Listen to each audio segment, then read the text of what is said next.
Well, the NBA All-Star Weekend is upon us, and we're going to dive into what does your team need to get back to the Super Bowl.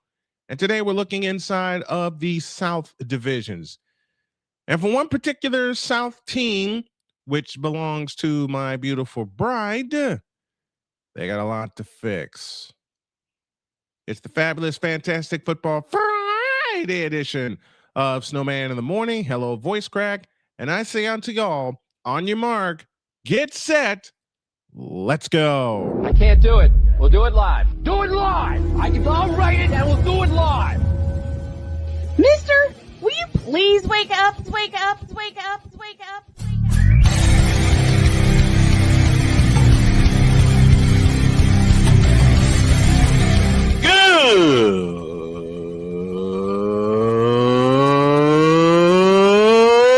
Good morning.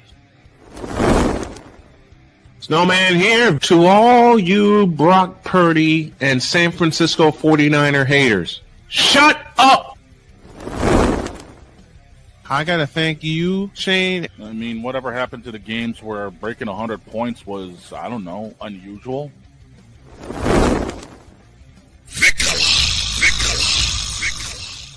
There was one word to sum up the All-Star Weekend. Trays. Cause we take this job so serious. Splash Brothers, yes. Ray Allen, replace him with Steve Kerr. Reggie Miller, yeah.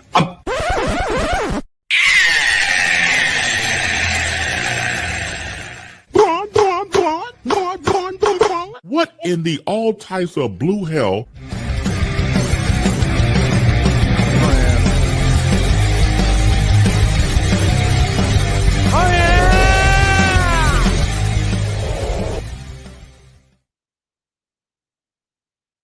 So Damien asked a very important question. I'll answer that in a minute.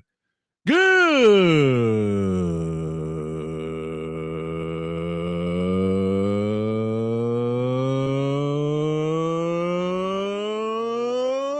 morning and welcome one and all to the fabulous, fantastic football Friday edition of Snowman in the Morning. Glad to have y'all with us. This first hour is powered, of course, by Invader Coffee, fuel for the fearless.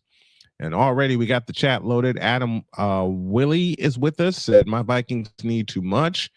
And Damien, of course, our favorite, Damien Hernandez says, can somebody explain why the Rams and the 49ers are starting the NFL season and not the Super Bowl champs? Well, because we're going to kick their ass. That's why. Both teams are going to kick their ass. I kid as I say that, but you do have a point, Damien. You do have a point. Every year, the NFL's regular season kicks off with the Super Bowl champions getting the highlight game, which in this case would be Thursday night.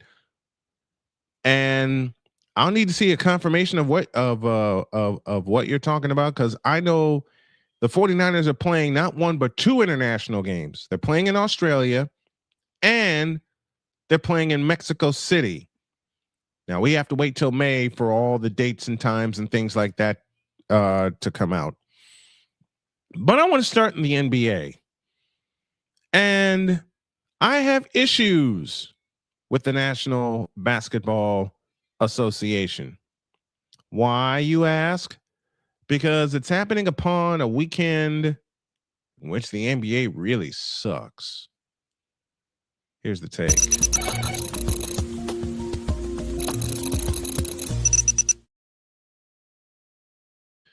Okay. The NBA All-Star Weekend is upon us. All of the festivities, all of the all-star things that are supposed to be happening are happening this weekend. There's just one little problem. There ain't no all-stars. I'm sorry. The All-Star Weekend sucks. It just plain sucks. No matter how much luster, no matter how much you try to decorate the All-Star weekend and last year's set of games blue chunks, you're not going to get the response that you did, say, back in 1988. And then you got a celebrity three-point contest? Really? Let me look up. And then you got NBA versus the world. They finally got that part right. 4 quarters, 12 minutes apiece. May the best team win. And I'm looking this up on the fly because I've been so out of touch with the NBA. I admit it, because it will be in Los Angeles in the Intuit Dome. Oh my gosh.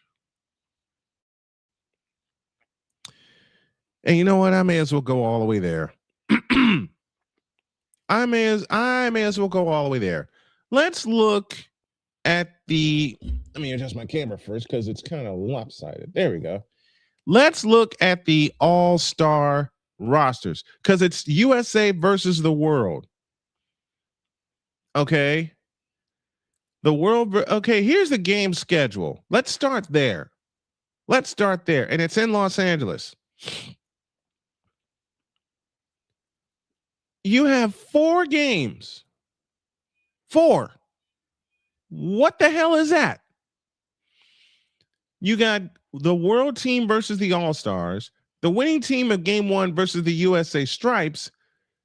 That's the second game. The third team is the losing team of game 1 versus the USA Stripes. And then game 4 is the All-Star Championship. What? You tell me, how the hell is this going to work? There are 2 U.S. teams, the USA Stars and the USA Stripes. The U.S. All-Stars were assigned to teams based on age, with the younger group placed on the USA Stars and the older group placed on the USA Stripes. Team World is composed, I beg your pardon, of international players. I'm reading this from NBA.com. Detroit Pistons head coach J.B. Bickerstaff and San Antonio Spurs head coach Mitch Johnson, good choices, will lead the USA Stars and USA Stripes respectively. Darko Rakovic, who the hell is that, of Serbia, will lead Team World. Can we just go East versus West? And Damian, a 1 versus 1 competition? No. You'll lose more fans than you did last year in San Francisco. So they're going to have 4 games. 4.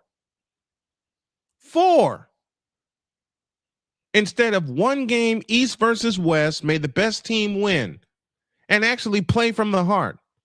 Right?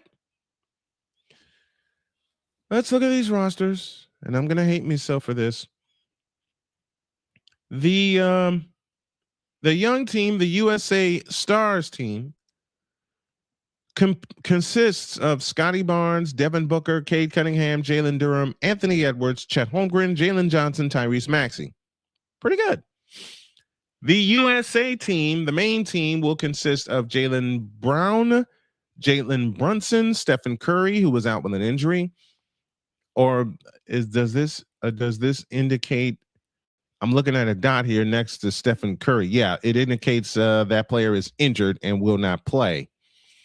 So through the USA Stripes team, again, Jaylen Brown, Jalen Brunson, Stephen Curry, Kevin Durant, Brandon Ingram, LeBron James. No! LeBron should be kicked off the All-Star team. He doesn't belong. Kawhi Leonard, Donovan Mitchell, Norman Powell. Who the hell is Norman Powell? Who in the blue hell are some of these guys? Now you got the world team with Giannis, Denny Avdija from Portland, Luka Doncic from the Lakers, SGA, the reigning finals MVP from OKC, Nikola Jokic, Jamal Murray, Alperen Şengün, Pascal Siakam, Karl Anthony Towns, and of course the alien Victor Wembanyama. Stephen Curry is injured and will not play. Giannis is injured and will not play. SGA is injured and will not play. So Alperen Şengün will replace SGA. Brandon Ingram will Brandon Ingram.